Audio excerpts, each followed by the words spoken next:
এখানে এটাই না, দেখেন ছবি, একটা ছবি নির্মাণের পিছনে কিন্তু অনেক ঘটনা থাকে, ভালো কিছু থাকে, কষ্ট থাকে, বেদনারও থাকে। আমি সেগুলো কিন্তু ফেস করেছি করে আমি কিন্তু আমার নিজের মনোবল, আমার নিজের যে চিন্তা চেতনা নিয়ে আমি কিন্তু ছবিটা করেছি।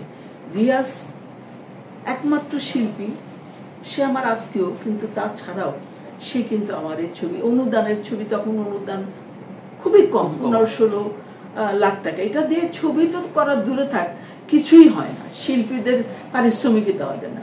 তো উনি কিন্তু 1 টাকার বিনিময়ে আমার ছবিটি কাজ করছে, আমি বলিনি, ও নিজের থেকেই বলেছে। আর সবাই কিন্তু যার যার পাওনা পুরোপুরি নিয়েছে। আমি কাউকে অনুরোধ করিনি, কেউ আমাকে কোনো পয়সা ছাড়ও দেয়নি। তো সেভাবে আমাকে অনেক কষ্ট করে ছবিটি করতে হয়েছে। আমার কাছে তো, আমি তো যখন নায়িকা ছিলাম, প্রযোজক ছিলাম, সেই সব দিন কখনো ভাবিনি যে আমি পয়সা জমাবো বা অন্য কিছু করবো, বাড়ি করব, ঘর করব, জমি কিনবো। আমার কিন্তু কিছু নেই। আমার আছে ছোট্ট একটি ফ্ল্যাট, খুব ছোট একটি ফ্ল্যাট। আমার জীবন আমি করতে পেরেছি, আর কিছু করতে পাইনি। আর জহিরান তো কাজ পাগল মানুষ ছিল, সে কিন্তু কিচ্ছু করে যায়নি সন্তানদের জন্য। আমাকে অনেক, জহিরানকে হারাবার পরে, আপনজনদের হারাবার পরে যে কষ্ট, এখনো যারা আন্দোলনের সঙ্গে জড়িত, তাদের যে কষ্ট, তাদের যে ত্যাগ, তাদের যে তিতিক্ষা, এগুলো সত্যি বর্ণনা, এগুলো আমি কিছুটা অনুভব করি। আপনজন, প্রিয়জন, স্বজনদের, আমি অনেক আমার আত্মীয় স্বজনকে আমি হারিয়েছি। তো সেই কষ্টটা আমি উপলব্ধি করতে পারি, আমি অনুভব করি। তো যেটা আপনি কি একটা কথা বলছিলেন,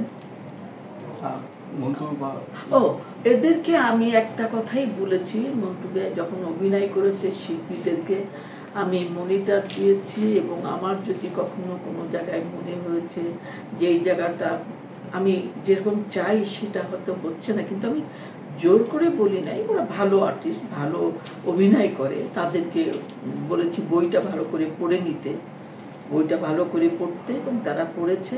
এবং আমি বলবো এরা ভালো অভিনয় করছে। আর এটিএম শামসুজ্জামান, উনি তো ভালো শিল্পী, কাজ করেছেন। এবং আমি কিন্তু ছবি করার সময় আমি বহু আগে আমি কিন্তু মনে মনে ঠিক করেছি যে এই উপন্যাসটি নিয়ে যদি আমি কখনো ছবি তৈরি করি, তাহলে আমি কাকে কোন চরিত্রে নিব, এটা আমার মাথায় ছিল। তবে টুনির ব্যাপারে যেটা হয়েছে, যে একটা অল্প বয়সী মেয়ে, ইনোসেন্ট, কিছু জানে না, আমি তখন খুঁজতে শুরু করলাম। আমি বললাম না, যারা বড় বড় নায়িকা যারা, তাদেরকে নিয়ে আমার এই ছবি করা হবে না, আমি করব না।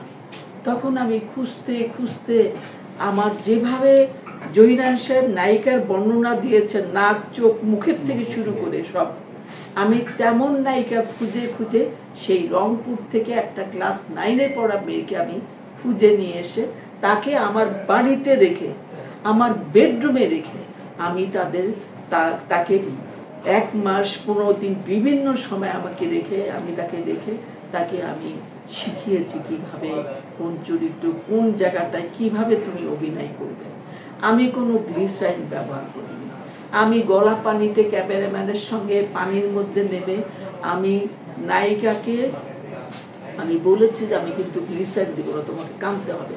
এবং আমি বিভিন্ন কথা বলে একটা, মানে বিভিন্নভাবে বিভিন্ন কথা, যে কথাগুলো শুনলে বা বললে হয়তো মানুষের মন নরম হয়ে যায়, চোখে পানি আসে, আমি সেইভাবে কথা বলে বলে তার কাছ থেকে আমি কাজ আদায় করে নিয়েছি।